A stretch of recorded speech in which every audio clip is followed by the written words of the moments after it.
Welcome to Assorted Goods. I'm Dan, your host. Thank you for joining me this episode as we take our usual curious look at what's going on in the world. And today's episode is something fun, something a little more casual than normal. This episode, I'm sitting down with two fellow indie podcasters.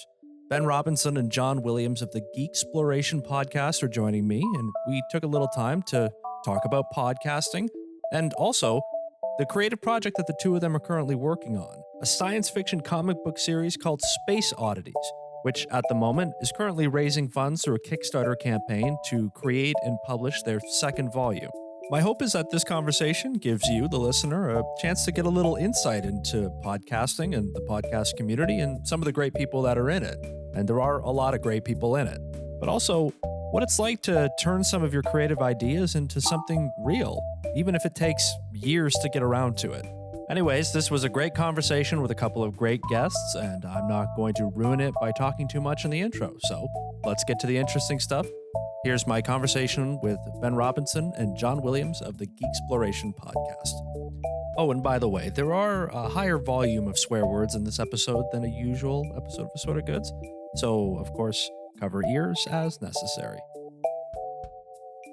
Assorted Goods is produced by Disinformed Media in association with Verboten Productions. Promotional support comes from the Always Up Network and DeanBlundell.com. Now I'm intrigued. All right. Well, look, on Assorted Goods, one thing that I've wanted to do, and especially since coming back, has been to be more interactive and supportive with the fellow podcasters, the people who give me life and are the reason why I didn't quit this 2 years ago. And so joining me this episode from the Geeksploration Podcast, John Williams and Ben Robinson. Gentlemen, thank you for joining me. Thank you for stopping by for an episode of Assorted Goods. Happy to, yeah. Yeah, thanks for having us. It's so I just like interacting with the podcast people. Like, it's just such a wonderful group of people, and to just do anything with them at any time. I constantly find myself like uplifted by it.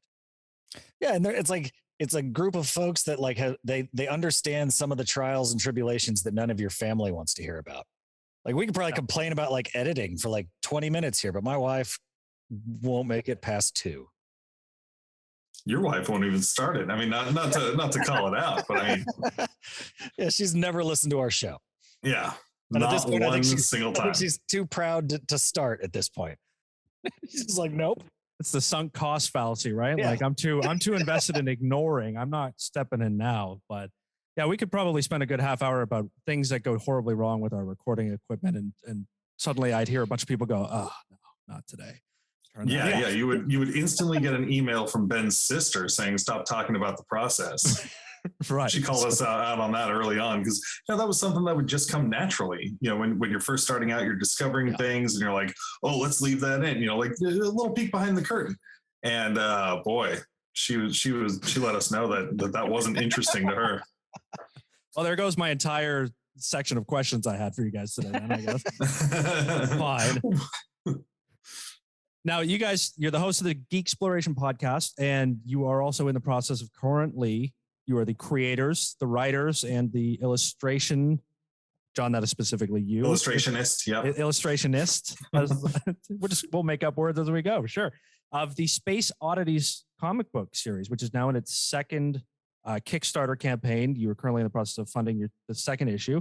I myself, now a supporter of the Kickstarter campaign and a reader of the Space Oddities series. So I'm excited to dive into that with you guys as well.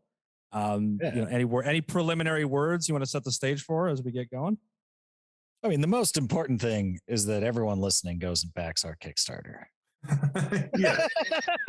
So we get that out of the way now. Trust us. It's something you want to do. We can have a great time for the rest of the show. So we don't really bother with it if everyone just complies. I like that. I like getting the pandering, up front and laying it out there right away, because let's not confuse people by, our intentions here, right? Yeah. We'll get the shilling. It's right on the table.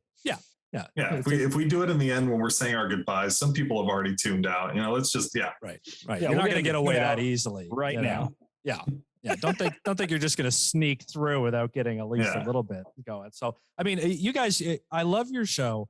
I love the rapport you two have, and also and one of my favorite things about your podcast is that, and I know this is probably has to do with you two guys and who you are in general, but the creativity of the way you guys market it, and every episode has unique artwork and all that. You guys, I love your stickers. You sent me some stickers earlier this year. Yeah. Some of my favorite stickers that I've gotten from you guys, from anybody in the podcast community. So you guys are two of my most favorite creative people in the podcast community. And it's such a awesome thing to have you guys come by and spend a little time here.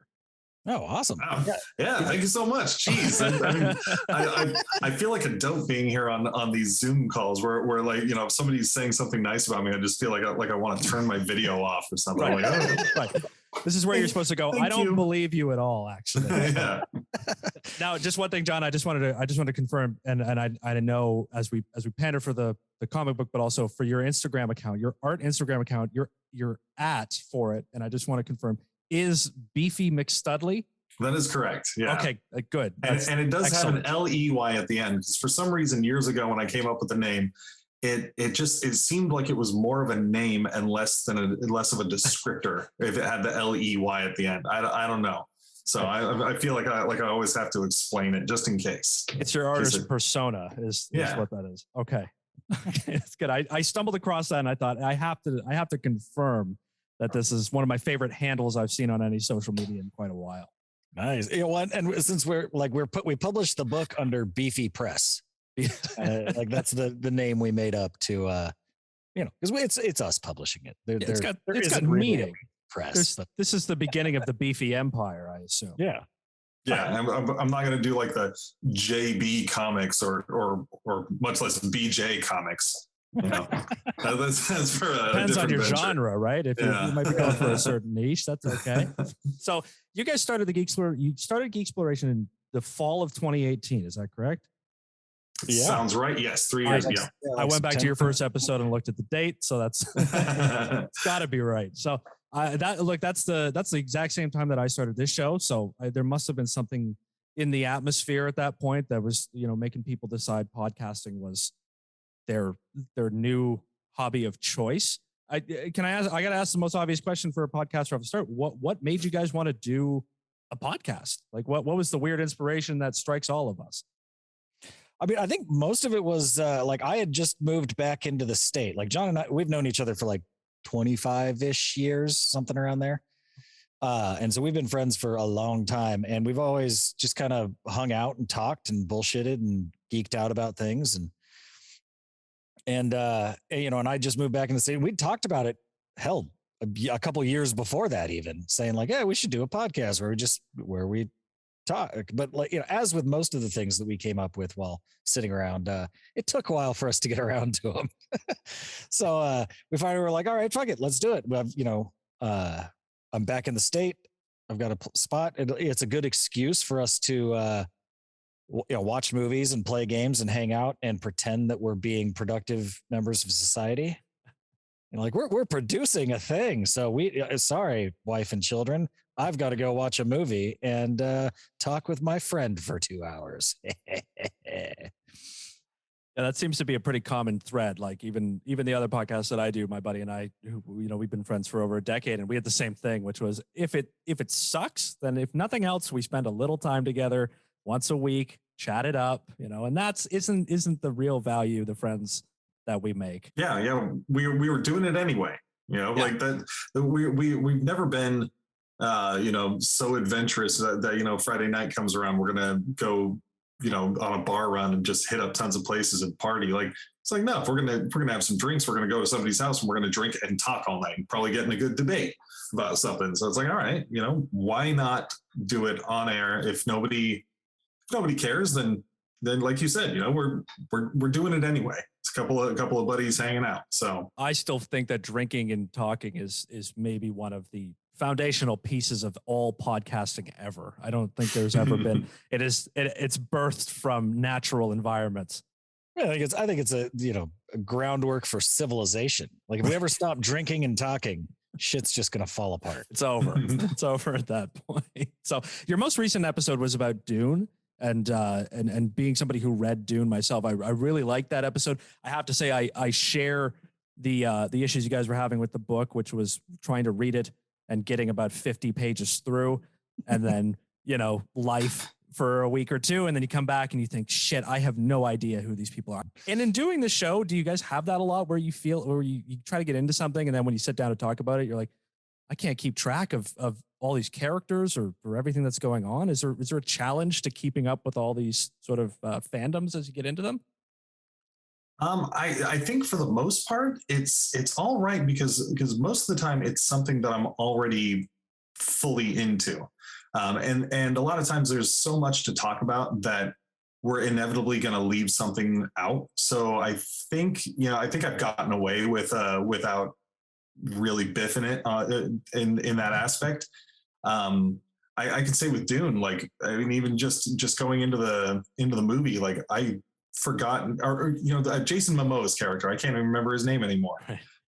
But I was questioning if he was even in the book because I couldn't remember. So that is tough when it's not something that I'm fully invested in already. So with something like Dune or H.P. Lovecraft or even like role playing games, that's much more Ben's wheelhouse. So it was a bit of a challenge for me, but in that case, I can let Ben carry me through. I don't think we've done one that neither of us is really into at all yet.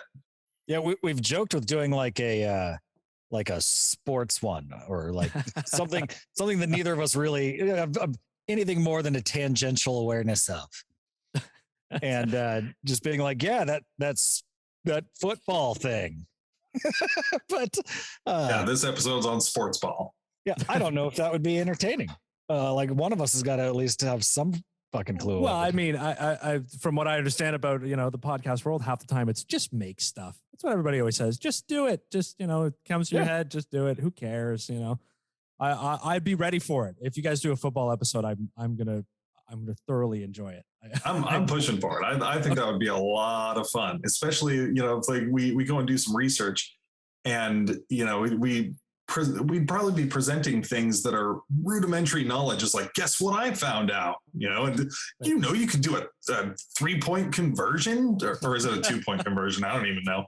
But you don't have to kick it through the bars after you score a touchdown. Yeah, it's half the things we do in the podcast world is always about the joy of the discovery, really. But in terms of the topics you guys get into, is there sort of between the two of you that exact dynamic that you were just saying, John, where you guys each specialize sort of in certain areas of knowledge about the topics you get into?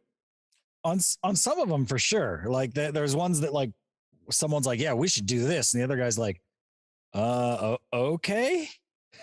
And then they got to figure it out. Like, I've been trying to get John to do like either Trigun or Cowboy Bebop for a while.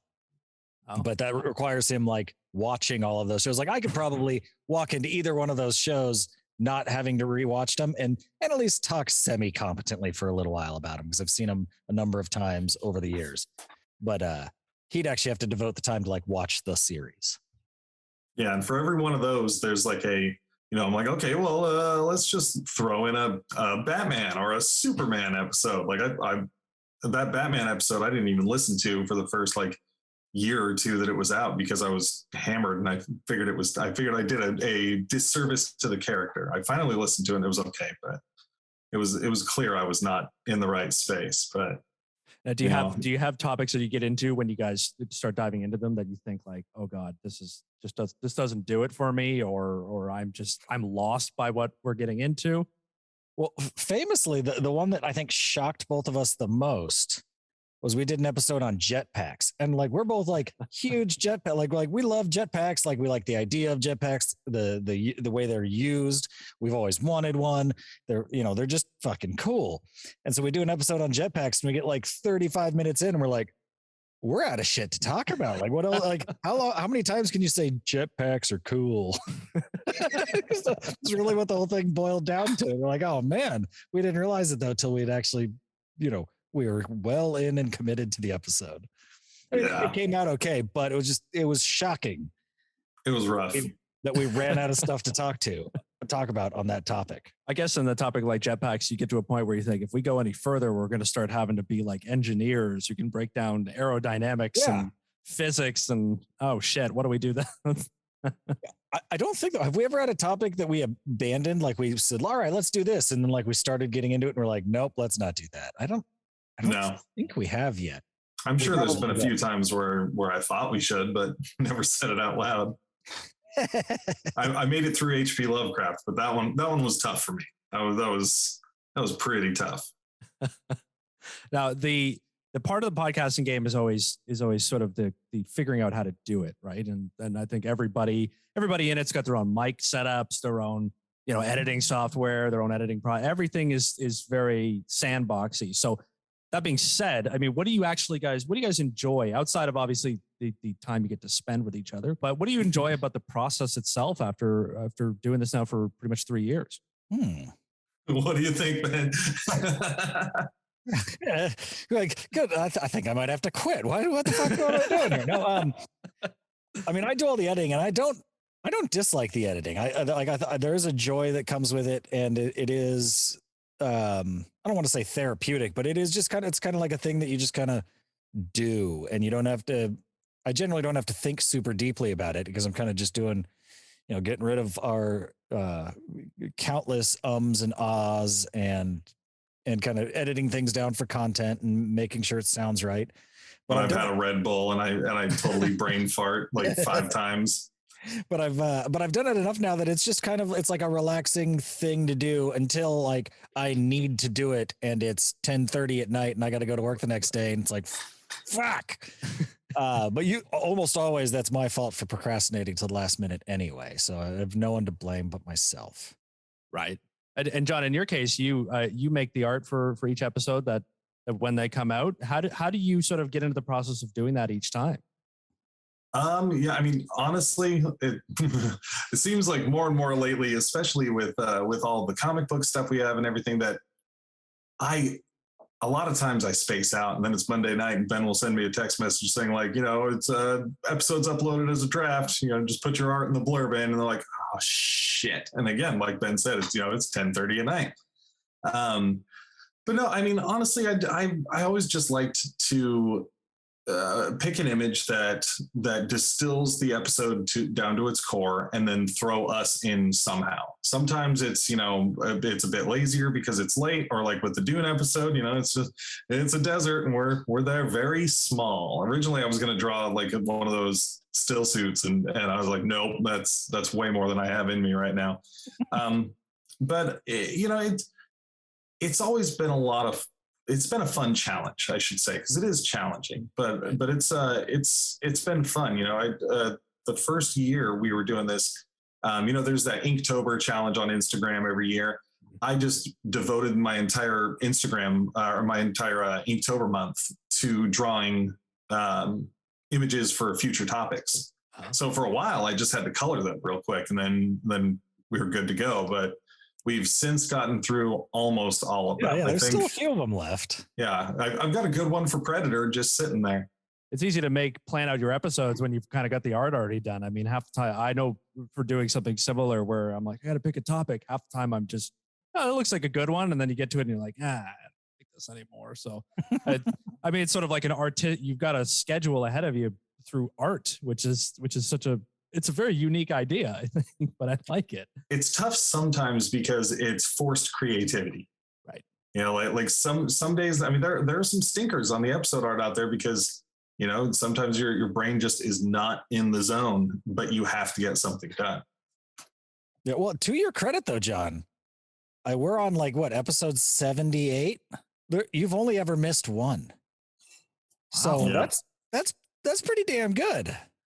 And it was funny because I couldn't make it happen. It was our Akira episode, and Ben checked in with me. He's like, "So you're gonna drop some episode art in later, or something to that effect?" And for whatever reason, I was just like, "Nah, I don't think I'm gonna." I think this time I'm okay with it. I don't know. I tried to come up with something. You know what? Fuck it. Couldn't make it work.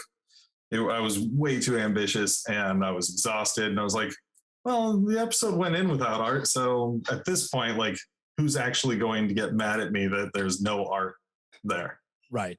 And on that, it's sort of in that same vein, right? Like I ask you guys, what's your favorite part of this, which is always, I I know it's a trick question as a podcaster, right? Which somebody asks you, like, what do you like about it? And I'm like, I actually don't know.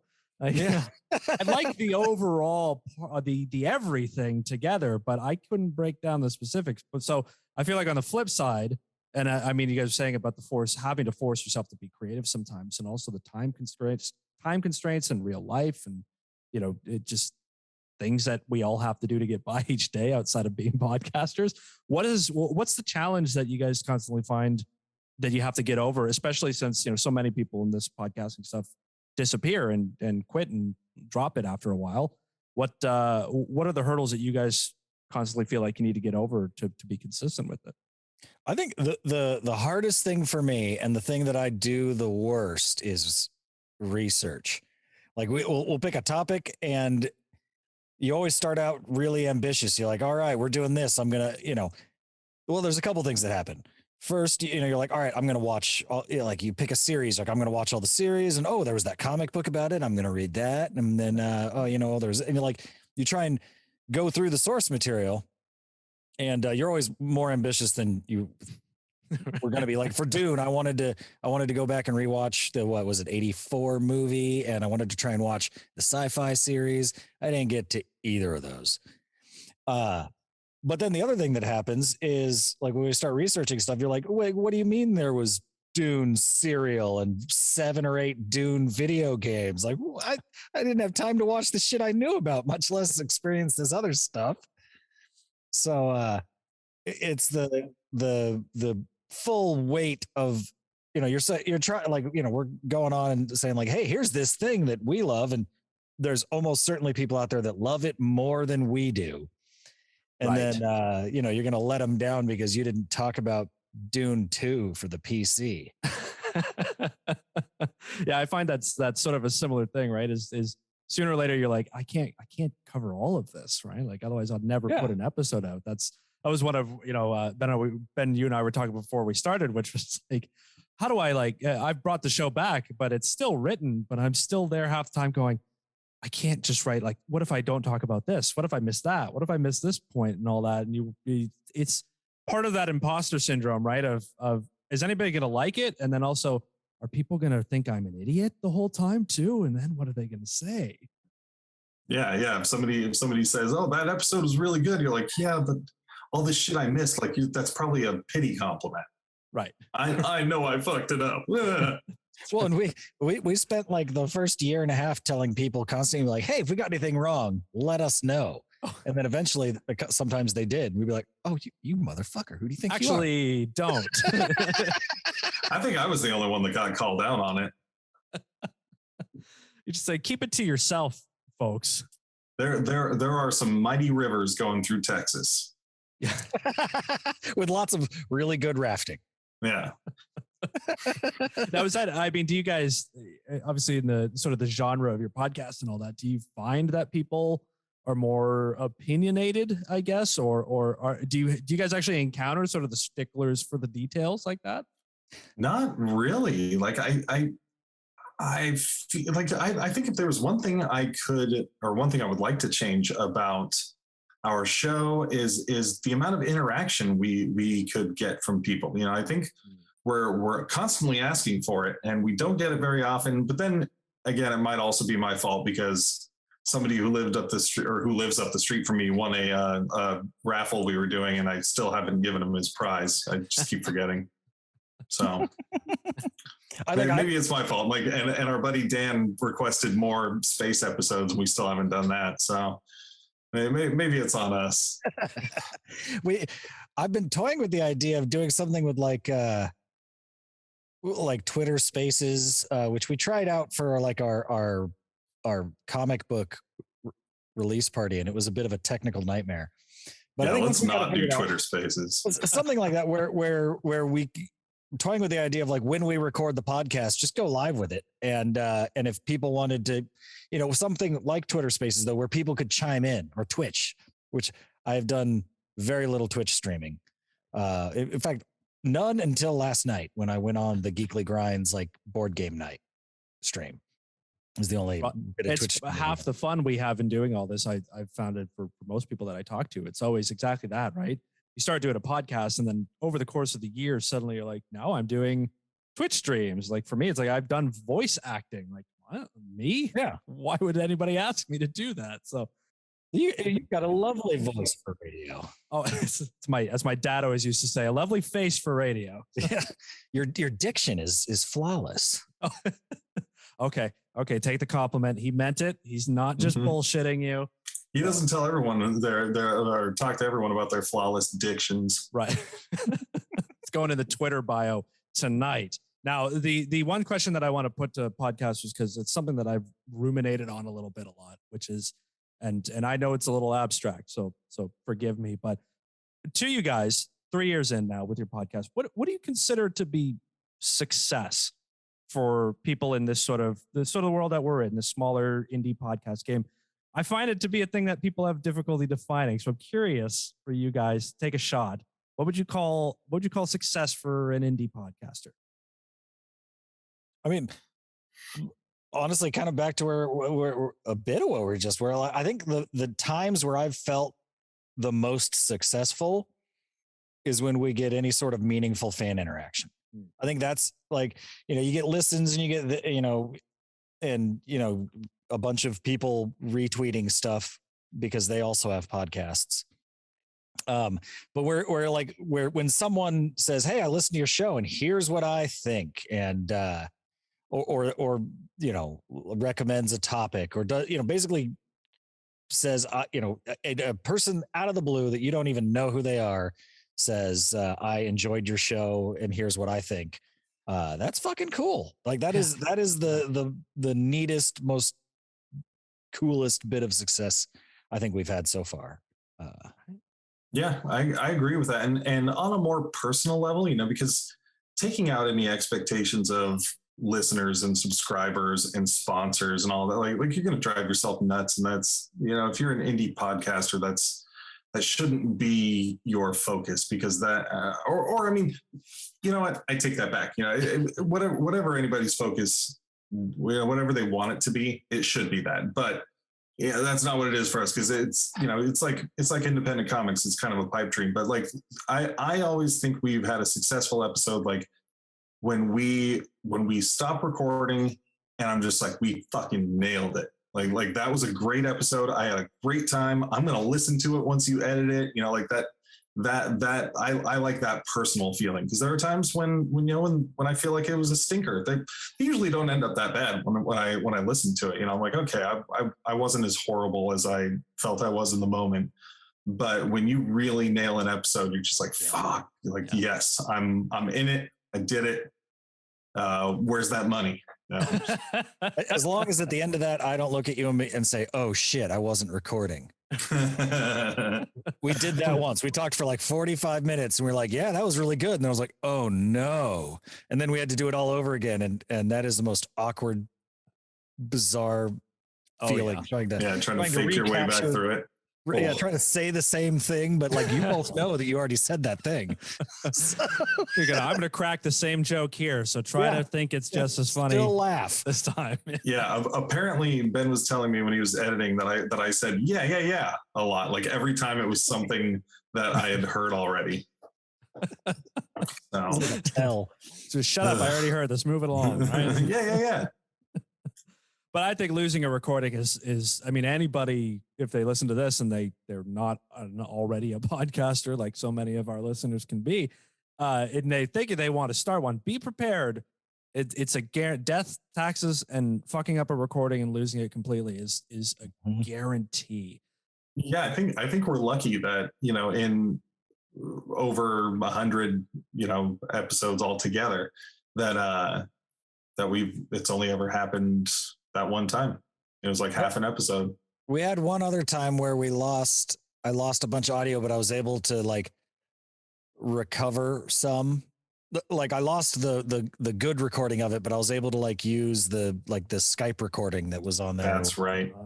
And piece of deal. So it was kind of, the audio was a little shittier, but it worked. It was there.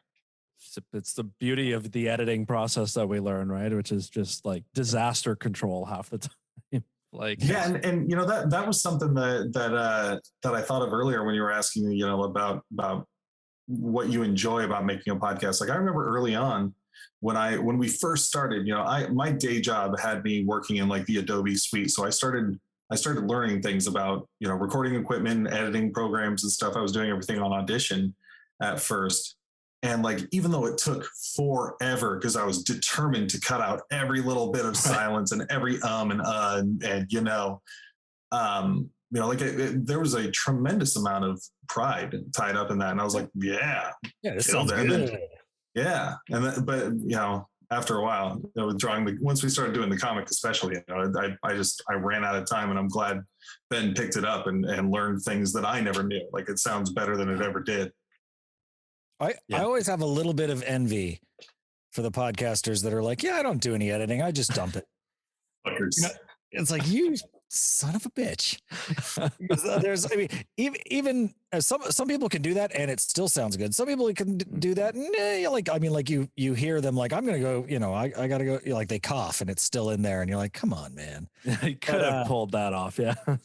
But, I'm too anal for that. Like I cannot leave that stuff in there. It will drive me nuts. Like I don't have the ability to just be like, this is pretty good. Let's put it on.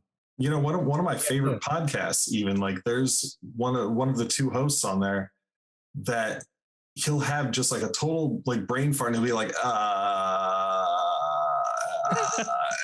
and they'll leave the entire thing in. I'm like, what in the world are you doing? Like my girlfriend was listening to it for like 5 minutes. She's one of those, just like, I can't do this. I can't handle it. It seems to be a bit of a vacuum in the podcasting world of like quality editing. I think of it sometimes when like, in the streaming age with all the streaming services and 80 million movies and shows get made. And I watch them, people are like, this is really good. Check it out. Give it a watch. I'm like, all right.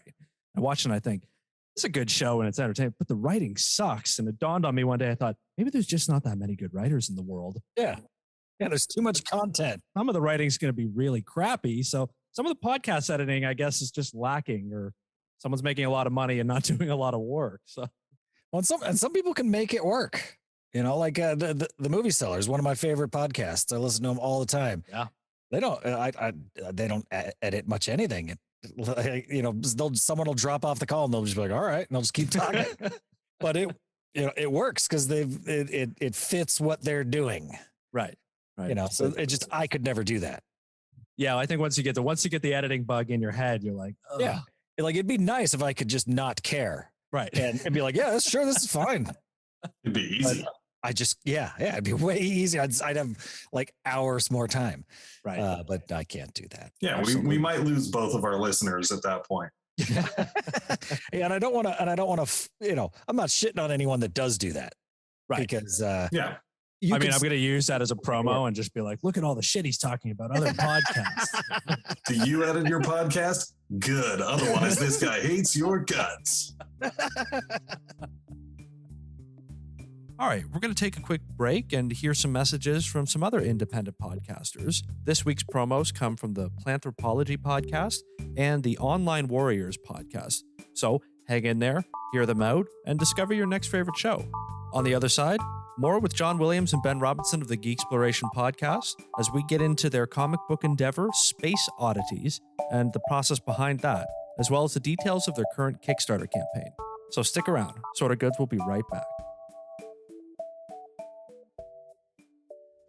Do you love plants? Don't be silly. Of course you do. You might just not know it yet. I'm Vikram Baliga, the host of the Planthropology Podcast, the show where we dive into the lives and careers of some really cool plant people.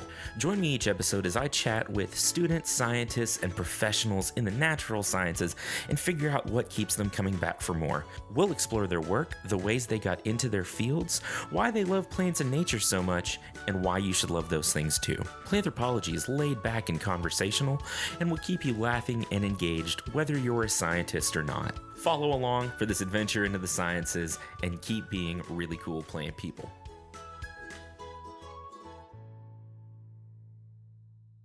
Hi everyone, I'm Nerd Bomber. And I'm Tactic, and we're two of the hosts of the Online Warriors Podcast. Our podcast started as a way for three best friends to keep in touch and discuss their nerdy hobbies like movies, gaming, tech, and more. Since then, we've grown into a great community. Every Wednesday, we chat about the latest nerdy news before getting hands-on with our weekly nerdy adventures. And don't forget our high-stakes trivia game. Come join the fun at onlinewarriorspodcast.com and every major podcast platform. And now, back to the show.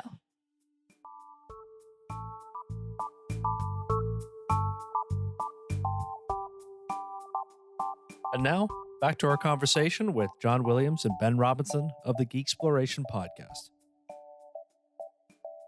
The Space Oddities comic book. This is sort of your currently, I guess, a work in progress. Now, I'll be honest, I'm never really been familiar with the Kickstarter process myself, so I'm curious to sort of pick your brains on that as well. But again, you're in the current sort of round of funding for the second volume of the series. First one is already out, accessible. Anybody listening right now, turn this off, get out, go buy it, go read it. You'll love it. It is very good. It is very good. And I'm not just pumping up my guest. It is quality. It is funny. It's got a nice satirical angle on it too, which is right up my alley. It's well written, and the artwork, John, is beautiful. It's excellent. So I'm setting the stage here. I'm going to sort of run you through similar questions that I just did, which is, how did you guys come around to doing this, to taking it, to making it something real? It took a while. Podcasting took us a while to get around to. Yeah. I mean, we had this idea probably a good 15 or so years ago. It was originally in, the early mid-aughts, where Adult Swim was starting to boom. You had Harvey Birdman and C-Lab and Aqua Teen Hunger Force and shit that was just really goofy and off the wall. And I loved that. And I was getting ready to go to cartoon college. And I went to school for animation. And I'd been to San Diego Comic-Con, where I sat in on a big Adult Swim panel, and I was just like, shit, like we need to create something to pitch. So it was originally going to be a cartoon pitch, but I didn't have much knowledge of that, so I just took it with me, and I would do storyboards and like little tests and stuff during school, and then over the years, Ben and I would get together, have a few drinks, maybe a couple smokes, and just talk about it and develop it further and be like, yeah, we need to do something with this. And then the next day, nothing came of it. So years later, when we're doing our podcast and we're running and we're actually doing things, and I've drawn a couple other people's comic books, but that's not my full-time job. I was like, you know what? I think it's, if I'm not getting steady work and I still want to draw comics, like let's make this happen. Let's do this thing. We've always had a lot of love for the property. We always came back to it. And, we still love Hitchhiker's Guide to the Galaxy and adventure stories. So it's like, let's actually do something. Yeah. We're in our late 30s now. We either need to do something with this or, invest in stocks and bonds. I don't know what the other option is. Those are only two options, really, is create a comic book, stocks, really. And writing a comic book and making it sounded more fun. Oh, absolutely. Probably going to do us a lot worse for our retirement, though. We'll see. That's what the listeners are here for. That's what they're here for. You could help me retire in comfort. Exactly. It's not just creative projects we're supporting. It's people. It's people we're putting at the front of this. And really, I mean, it's so good. I hate to just do nothing but rave about it. It's one of the reasons why I wanted to have you guys on was, obviously you're in the second round of funding here and all that stuff, but also, I mean, just to see, I think that, like I mentioned to you guys before, one of the things I really enjoy about the whole podcast community and the people I meet is that it seems to open them up to sort of pursuing new things, right? Learning the skills of editing and meeting new people, and everybody's very creative in the podcast world, it seems. And do you guys feel like that being involved, like, would you have started the Space Oddities project, do you think, if you hadn't done the podcast first, or was there something about sort of getting into the podcast world that made you sort of give you the kick in the ass you needed, or how did that sort of unfold? Probably. I mean, like we might have done it, but I think definitely like going into the podcast and like doing a thing and making it happen and like following through on something properly definitely helped just kind of be like, yeah, well, fuck, why not? Like we did that. We can do this too. Because we have infinite time, right? Yeah, So our we- families don't actually want to see us. Yeah. It was a gift for them. But yeah, I think it did help with motivation, if nothing else. Because I mean, like I said, we wanted to do this for a very long time, and I do believe that having the podcast and having it kind of grow a little bit, and getting to know other people. I don't know. I don't want to say confidence is the right word, because I don't know if we were necessarily short on confidence, but just drive maybe, or like saying like, hey, fuck yeah, let's do it.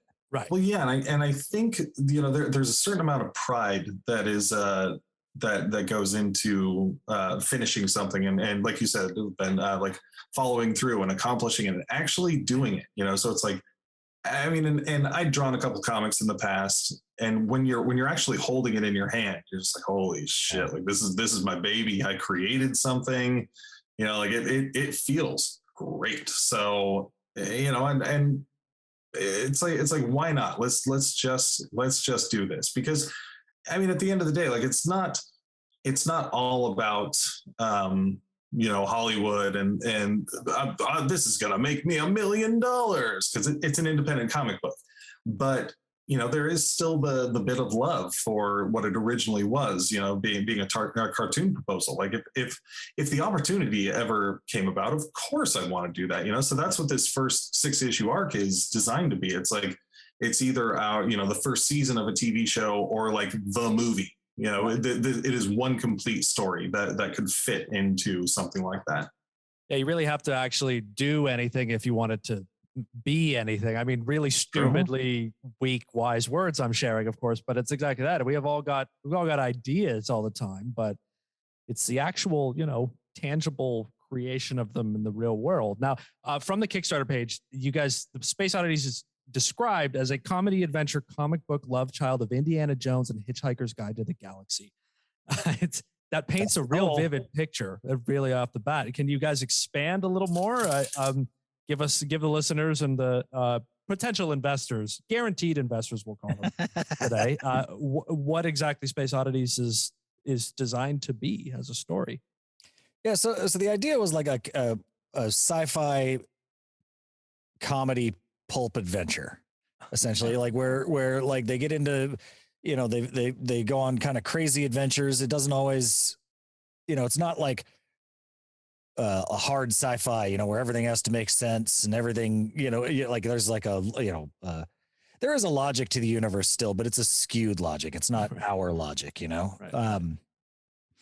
And so it is, it's an adventure story with, I think I'd say a character-driven adventure story. Like the main crew is very much at the core of the story and everything, and they, the story's told through them. I think we chose the description we did because it stems from our loves. Like, I mean, we both grew up, or well, I guess Ben grew up reading Hitchhiker's Guide to the Galaxy. He's a huge Monty Python fan. So he's just got those wacky sensibilities in spades. Whereas growing up, I was more like, Indiana Jones is probably my favorite movie series of all time. I love pulp adventure stories like that. I love, Back to the Future or The Rocketeer, or, and I love high adventure. And so I think the amalgamation of those two ideas was always our main focus, our main goal, is that, like if I'm writing a story, it's probably just going to be more standard adventure. Put Ben in the mix, that's where you start getting these goofy ideas, and our method of working, which we've just affectionately referred to as like the why not method, where it's just anything can happen because why not? If you wanted to turn somebody into a can of tomato soup for an issue, like why not? Like there's a reason why you could do that. We don't do that. And I feel like my descriptors of the why not method always get worse and worse. But we've got a character that who's named Flay, but her name actually comes from when we were sitting there writing and I was talking about the flaky egg skin in a pan when you're scrambling eggs. And he's like, we should name a character that. We're like, okay. So it's spelled differently, but I was wondering how to pronounce that properly when I read it. I thought there's something about this, but I can't decipher it. yeah, it's technically, we made it a 3-part name. So it wasn't just that, but it's Flay, Key, Egg Skin, but yeah, flaky egg skin. And that's an exclusive. It's like people really know what they're getting into now. So, and there's a premise behind it that I really like too, that the main crew in the story it's in a universe where there's an incredible value on objects that are authentic, that are sort of historical crap from our time now, and sort of our world now is an incredibly valuable artifact in this sort of galactic civilization. And they're on the hunt for these absolutely random items of an assorted variety. So, and in terms of the characters, which is your favorite character for both of you so far? I can't pick one. Pick a baby, will you? Sophie's choice here, man. Yeah. Are you going to murder the other ones? Yes, unfortunately. Oh, shit. Oh boy. How about favorite non-primary character? Oh, that's a bit easier. My favorite non-primary character is probably Woody. Okay. Oh, geez. How did I space out on that? Which we haven't seen much of him yet in the book, and it'll probably be a little bit. He's going to be a bit of a slow burn, but he was based on this old hippie guy that we met at the Ren Fair years and years ago. Yeah, we were camping in Lake Tahoe. Yeah, and he's got a really cool like backstory shtick that is just going to kind of slowly, simmer below the surface as time goes on, and I'm looking forward to that. And that's exactly how it happened. Like this was in our first iteration, and we just happened to go camping and meet this cool hippie dude that just sort of changed my brain on a few things. And next thing you know, I'm wearing Ganesha t-shirts and wearing Birkenstocks like a tool bag. But but we're like, this guy was really super cool. Like we got to just throw him in because why not? But it's tough picking a favorite character because there are aspects of the characters that I hold very dear to my heart. Like Jorge is like the sweetheart that I wish I could be, or that I feel like I'm like I don't know. He can be like a nice guy to a fault, which I know I've experienced there to the point of being a sucker. And then Dirk is all bravado, and he's all just. In a way, there's a charm to him. He figures things out. Things just work out for him, and that's always something that I wanted also. So it's they're very much from they're a part of my heart. With Jet, she went through so many different iterations that I'm really happy with where she's landed. But I'm still discovering who she is. As we go. Like at one point, she was like the tough as nails space captain type, and then another time she was like a hard light hologram that could go on. So I mean, she's been all over the place. Yeah, I think if I was to describe her with a single word with where we've landed with her, it's probably drive. I think she's the most driven of them. Like she's got a goal, and she doesn't care what gets in her way or what tries to stop her. She's going to make it happen. Right. I know that's such a terrible question to ask somebody to pick between their creative children like that. I just that's how we get away with not answering. That's good. Experts in the field, I see. Yeah, now, no. I mean, but in reality, probably Jorge. I don't think he can stand on his own, but he's probably my favorite. Okay. Oh, yeah, Jorge's. Yeah, I felt bad. It's some of the podcast stuff. I mean, challenges in the process, right? I mean, obviously now you're doing both projects. You're doing your show and you're working on the comic as well. Specifically to sort of a comic word, especially for someone like me, I've comic enthusiasts in my family, but I never really was one growing up. So in terms of making one, what are some of the big hurdles you guys have to get over just to get through each issue? Time management. I think that is the most difficult part. And with the first one, we sort of had as much time as we were going to take. Like we weren't beholden to anything. It was when we when I finished up the art for the most part, and we got the first Kickstarter going, where it's like, okay, like we have to make this happen now. We've got deadlines and commitments, and after that came the challenge of filling everything. So instead of jumping right into the second issue, we were worrying about finishing things up, getting things printed, doing commission sketches as for our rewards, and getting the comic book colored by our amazing colorist Dan Olvera. And it took us a while to jump back in. So I think this time around, I'm really hoping that we, once this wraps up, we just knock out the rewards. Sorry, we're procrastinators. It's terrible. And then I can just get to work on number 3. So it's not another year before we're going for another issue. That said, we delivered on time, and we will. Yes. Yeah. We procrastinate, but deliver. Yeah.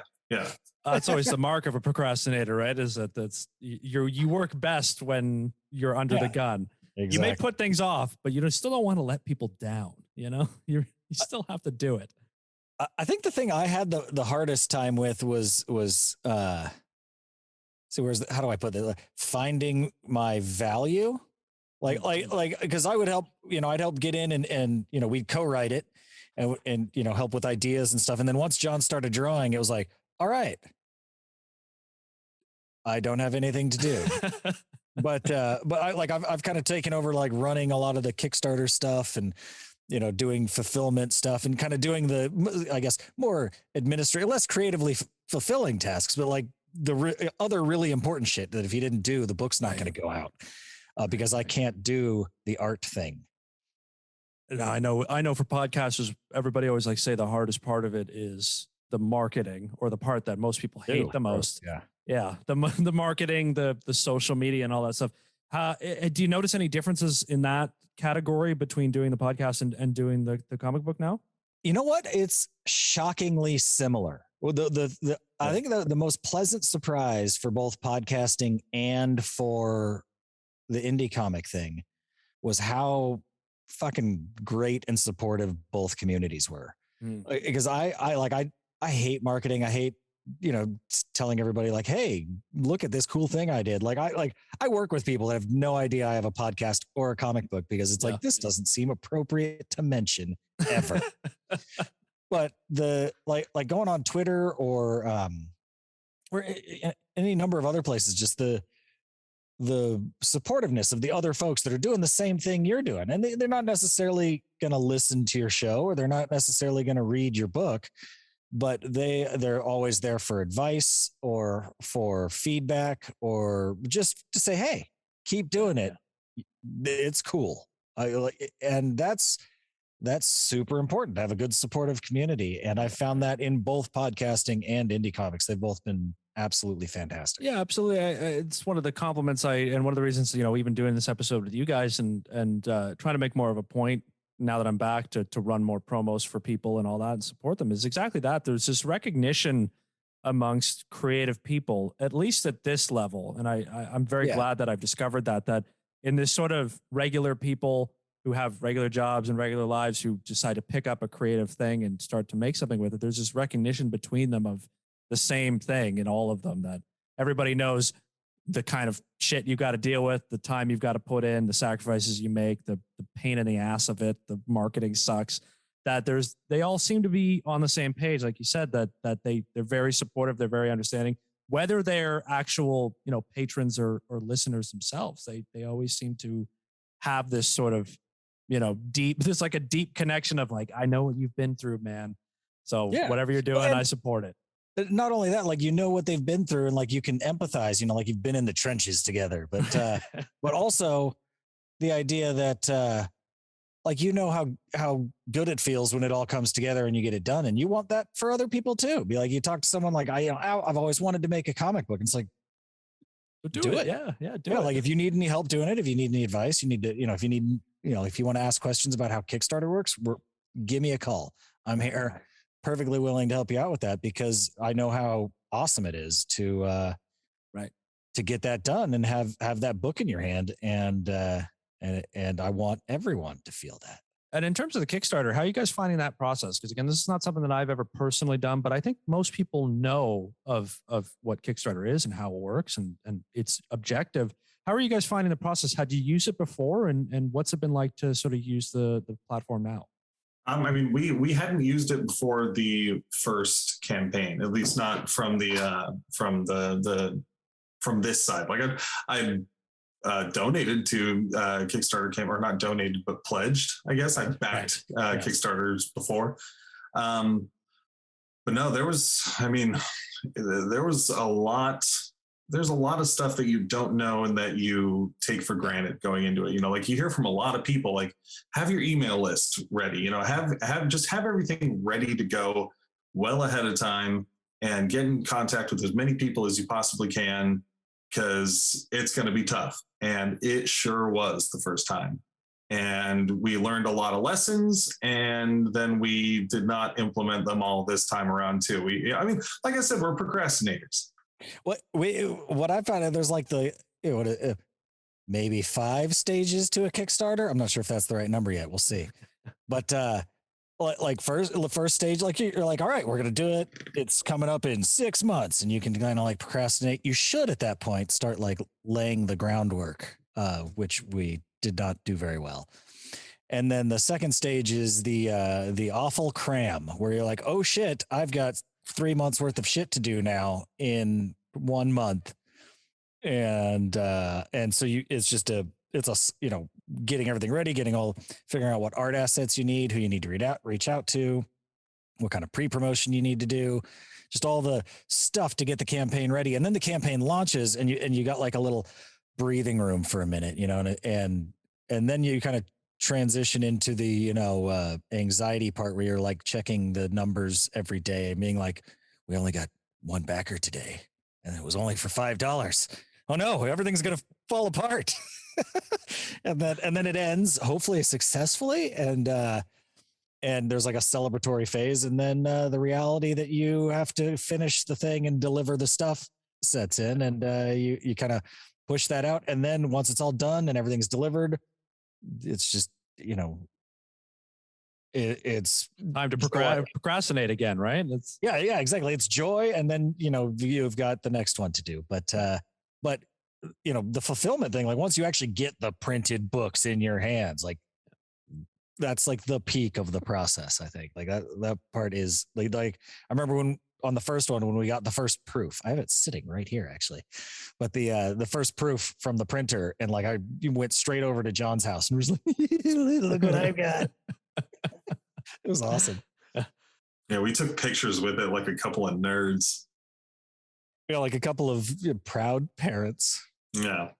That's what we create for, right? It's just to hold it and go. I mean, not for podcasters usually, because we have no tangible items that we can just, we just upload files and go, okay, it looks nice there, I guess. Yeah, you go straight from birth to sending them off to college. Never get to hold it in your arms, you know?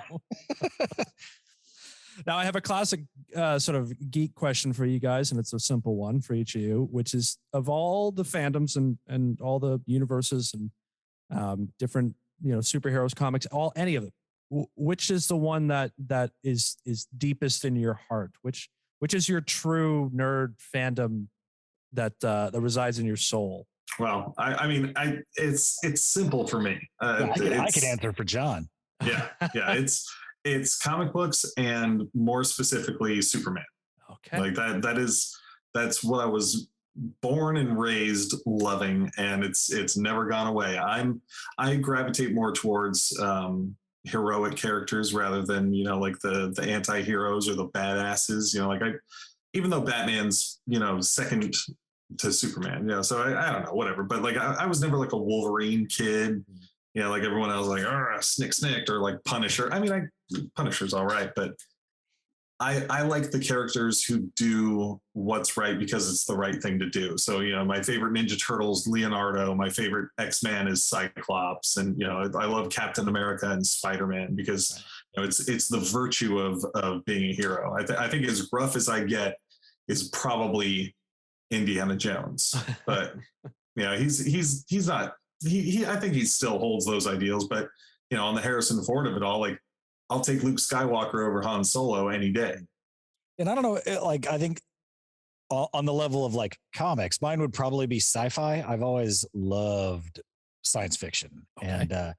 And my top franchise for a long time, it was when I was younger, it was definitely Star Wars. But I as I've gotten older, and by that I mean like into my 20s probably, so it's been a while. But I love some Star Trek, man. Like we haven't done a Star Trek episode yet, and that's solely for the benefit of John, because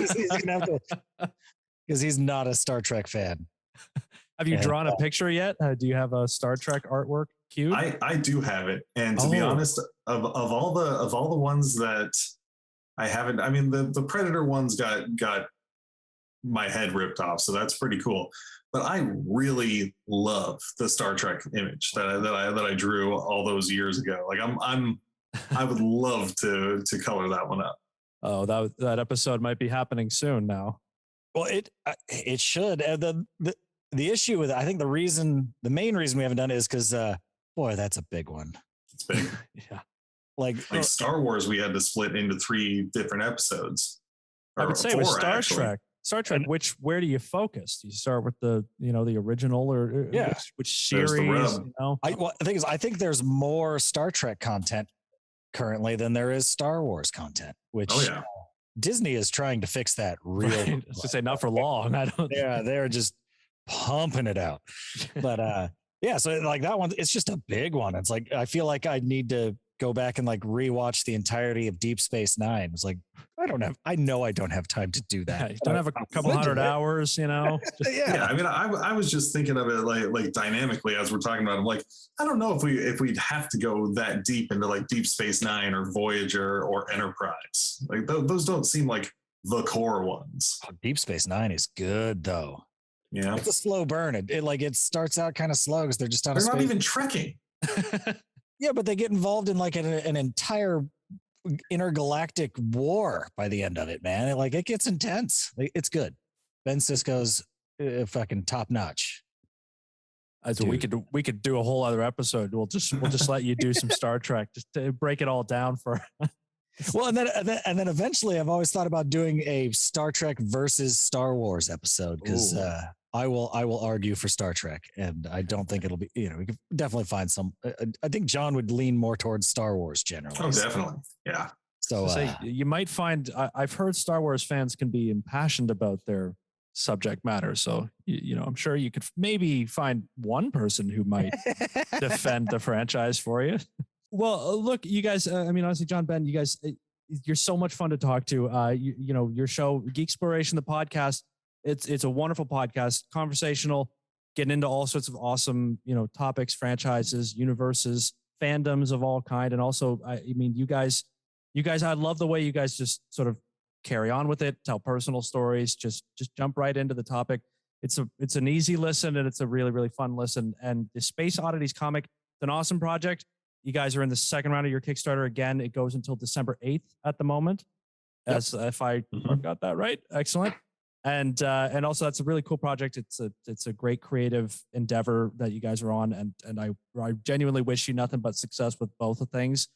And you've got my full support either way. So I want to thank you guys for coming on. Is there anything you'd like to ask or anything you want to say before we all everyone go listen to Assorted Goods. I mean, you're doing it right now, but keep doing it. It's great. Snip that out, put it at the front. So I'm stoked that you're back. I'm glad to have you back because Assorted Goods was gone for a while and it was a bit of a bummer. It was a bit of a hiatus, but I appreciate that. It's good to be present again. Yeah. Yeah, it's been a good time, man. Like come up with a topic you want to geek on or geek out about, and come on to our show. I will. I would love to. This is natural, and I don't have to awkwardly read my notes. It's great. I'll just show up. It's my kind of things. Yeah. Notes. Now, do you guys want to plug your websites, your socials, do the routine? Yeah. We're on Facebook, Geeksploration, the podcast page, Instagram, Geeksploration Podcast, and Twitter at Geeksplore Pod. We've got a voicemail line if you want to call and either talk shit or ask for advice or anything at all. It is 916-ORC-TURD. That is 916-ORC-TURD. Well, thank you guys again for coming on Assorted Goods and for talking podcasting and creativity and all this stuff. This is the most fun I have in all this stuff, is just talking with people and sharing ideas and hearing their stories. So again, I really appreciate it. And stay in touch and keep doing what you're doing, man. Yeah, you too, man. Absolutely. Thank you for having us on.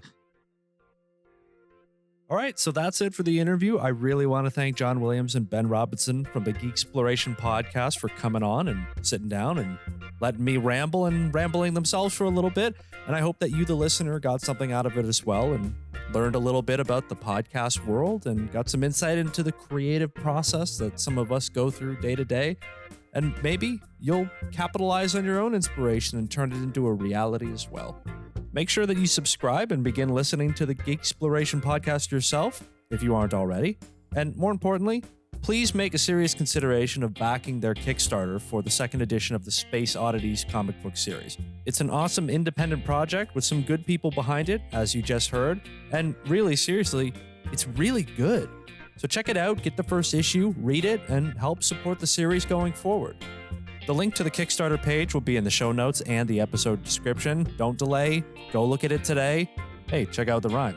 Now, you can follow Assorted Goods on the social media as well. On Twitter and Instagram, I am at disinformeddan. That's me. You can also visit the website, disinformed.ca, for show notes and additional goodies related to the podcast. The music for this episode has been produced and created by my talented brother, David Felton. Thank you as always, brother. And if you want to support Assorted Goods, all I ask is that you tell a friend about it, come back for the next episode, and leave it an honest rating and review. Until next time, take care of yourselves out there. Thanks for listening.